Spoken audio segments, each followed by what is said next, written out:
Alors, si vous le permettez, je vais commencer par donner le micro à Martin Fayoulou, s'il veut s'exprimer à l'issue de ces débats, nous donner évidemment son sentiment et Ouais. peut-être s'il veut poser une question ou faire une déclaration.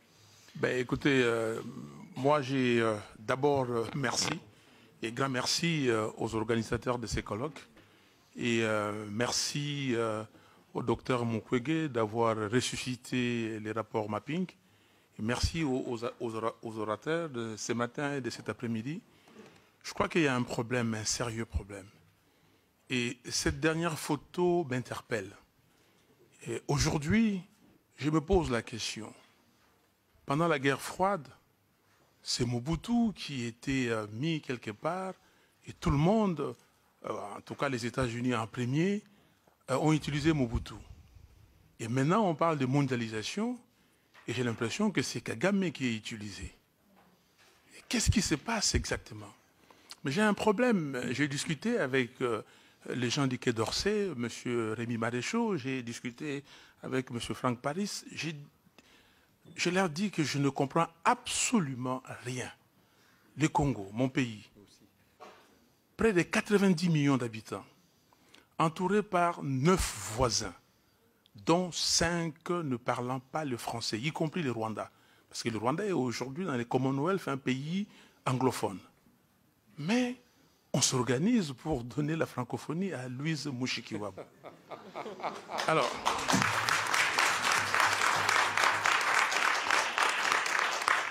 le Congo avec sa population, le Congo avec sa superficie, le Congo avec ses territoires, avec ses voisins. Je me pose la question, qu'est-ce qui se passe? J'ai animé une conférence à l'université de Harvard en avril de l'année dernière avec le président ghanéen. Et le président ghanéen a dit ceci, quelque chose qui m'a frappé, et j'ai dit, mais si les Français étaient là, ils pouvaient comprendre. Il est francophile. Il dit, vous savez, nous, on a utilisé le français aujourd'hui comme deuxième langue. Pourquoi? Parce que nos voisins presque tous parlent le français. Et c'est bien pour nous. Je me demande si la France avait une vision avec la francophonie, quel est le pays qu'on doit utiliser pour ça? Quel est le pays qui peut avoir l'influence? Mais je me pose la question, pourquoi Kagame? Aujourd'hui, on tue au Congo, à Béni. J'ai passé la fête des nativités à Béni avec les chants de Béni. À Béni et les environs de Béni, à Nituri, au Tanganyika, tout le Nord Kivu, le Sud Kivu, on tue. Je vous donne un chiffre. Aujourd'hui, dans l'armée congolaise, qu'on appelle les FRDC, les Forces armées de la République démocratique du Congo, il y a 300 officiers Tutsis. Je n'ai rien à voir, je n'ai pas de problème. Moi, j'ai grandi avec les Rwandais. J'ai joué avec eux, j'ai joué au tennis avec eux, j'étais dans des clubs d'amis avec eux. Et on est des frères et sœurs. J'ai dirigé à un moment donné la société mobile et je m'occupais des mobiles Rwanda-Burundi. Je connais bien les Burundi. Mais qu'est-ce qui se passe dans la force publique? C'est comme ça qu'on appelait l'armée congolaise avant l'indépendance. Il n'y avait pas un seul Tutsi. Dans l'ANC, l'armée nationale congolaise, après l'indépendance, il n'y avait pas un seul Tutsi. Dans les forces armées zaïroises, FAZ, il n'y en avait pas. Aujourd'hui, comment avoir 300 officiers, plus de 100 généraux, y compris les généraux qu'on vient de montrer ici? Qu'est-ce qui se passe réellement? Et là, vous constatez qu'il y a un chaos. Tout est dirigé par Kagame. Nous avons des élections. On fait les élections, et puis c'est M. Kagame qui doit décider de ce qui va se passer au Congo. Il se joue de tout le monde. Sous sa direction, l'Union africaine fait un communiqué qu'il y a des doutes sérieux. Je cite les communiqués de l'Union africaine. Il y a des doutes sérieux sur les résultats, sur la crédibilité des résultats. Nous demandons à la Cour constitutionnelle de ne pas publier les résultats définitifs. Nous envoyons une mission de haut niveau, composée de chefs d'État et de chefs de gouvernement, pour mettre toutes les parties prenantes ensemble et trouver une solution. Et puis, Kabila envoie des gens chez Kagame, il joue un coup, et il touche une boule, paf, et lui n'est pas là.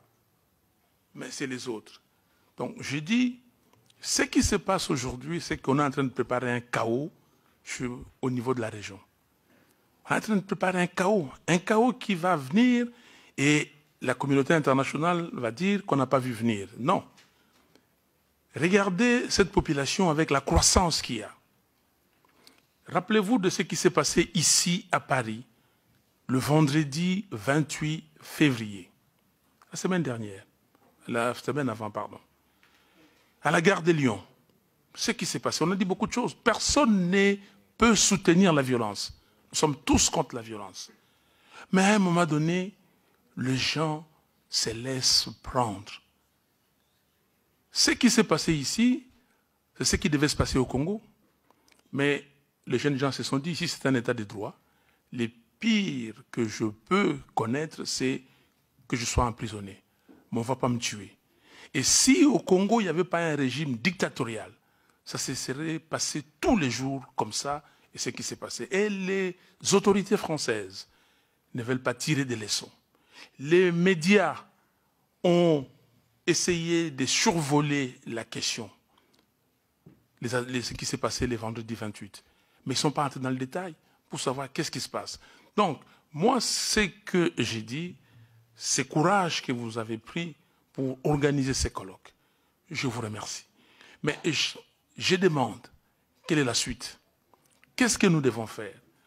Le ministre des Affaires étrangères français, M. Jean-Yves Le Drian, a dit, oui, c'est Martin Fayulu qui a gagné l'élection présidentielle. Quelques jours après, il dit, ce qui s'est passé au Congo, c'est un compromis à l'africaine. Qu'est-ce qui se passe? Alors, pourquoi nous ne voulons pas prendre nos responsabilités? Moi, je dis ceci, si on ne prend pas ces responsabilités aujourd'hui, demain, vous allez mettre à feu et à sang toute la région des Grands Lacs. Et ce ne sera pas simplement la région des Grands Lacs. Kinshasa, c'est une ville qui a aujourd'hui 15 à 17 millions d'habitants. Le Congo-Brazzaville, dans son ensemble, a 5 millions. On ne pourra pas contenir tous ceux qui viendront de Kinshasa. L'Angola, 30 millions, et ça va déborder. La Zambie, ça va se déborder. Ces jeunes Congolais d'aujourd'hui ne sont pas comme nous. Ne sont pas comme nous. Nous, on a une sorte de retenue de nous-mêmes. Mais ces jeunes gens qui ont grandi ici, qui ont des difficultés ici, demain, ils voudront savoir qu'est-ce qui se passe dans le pays de mes parents. Et ils vont aller là-bas et vous allez causer des problèmes. Nous sommes des frères, sœurs, avec nos frères et sœurs rwandais, burundais, ougandais, tanzaniens, angolais et les autres. Ne nous mettez pas à porte-à-faux. S'il y a des gens qui veulent se faire de l'argent, mais qui trouvent le moyen de faire de l'argent, on peut le faire différemment et tout le monde pourra mieux gagner ou bien gagner, pas en prenant les ressources. Parce que tout le problème, c'est quoi? Ce sont les ressources du Congo. Mais pourquoi? Et Charles Onana le démontre bien dans son livre. Et j'ai fait, moi, et je trouve ça très grave. Je vais dans les FNAC pour chercher ces livres. Vous voyez que dans les FNAC, ce livre est caché. J'étais à la FNAC de Champs-Élysées. Je regarde dans tous les rayons. On me dit qu'il n'y a pas de livres. Et je vais, le monsieur ou la dame regarde dans son ordinateur et dit que non, je vois 2 ici. Je dis, madame, vous devez chercher. J'ai passé 2 heures, on m'a trouvé les livres. Mais en plus, elle a quand même trouvé un autre, 3.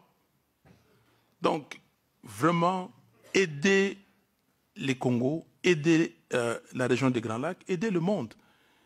Parce que ce qui se passe là-bas, vous aurez de l'immigration sans problème, parce que des gens ne pourront pas rester dans cette région, ils viendront ici. Voilà ce que j'avais à dire. Ces complots contre la RDC, parce qu'il y a bien un complot. Il y a ces complots que moi j'appelle de la balkanisation et d'implosion du Congo. C'est très subtil. Vous regardez aujourd'hui, excusez-moi de prendre juste une minute. Le Rwanda va construire un aéroport international, un hub, qui va coûter 1,3 milliard de dollars. 1,3 milliard. Le Rwanda a 12-13 millions d'habitants. Nous avons déjà des hubs en Afrique, nous avons Nairobi, nous avons Addis Abeba et nous avons Lomé et l'Afrique du Sud, Johannesburg. Mais qu'est-ce qu'on va faire avec un hub? Le Rwanda a une raffinerie aujourd'hui de coltan, mais le Rwanda n'a pas de coltan dans son sol. Le Rwanda est en train de construire une raffinerie moderne d'or pour toute l'Afrique australe. Écoutez, soyons quand même sérieux. Soyons sérieux. J'ai amené ici, et je termine par là, ces documents que je considère très dangereux. L'accord cadre pour la paix, la sécurité et la coopération pour la République démocratique du Congo et la région. On a donné des engagements. Engagement pour la République démocratique du Congo. C'est là. Engagement pour la région et engagement pour la communauté internationale. Nulle part on a donné les engagements pour le Rwanda, le Burundi et l'Ouganda. Et dans l'engagement pour la région, c'est curieux, ce que le président Sarkozy avait dit à un moment donné ici, et ces jours-là d'ailleurs j'étais à Paris, il dit renforcer la coopération régionale, y compris à travers l'approfondissement de l'intégration économique avec une attention particulière accordée à la question de l'exploitation des ressources naturelles. Qu'est-ce que ça veut dire? Qu'est-ce que ça veut dire? Merci beaucoup.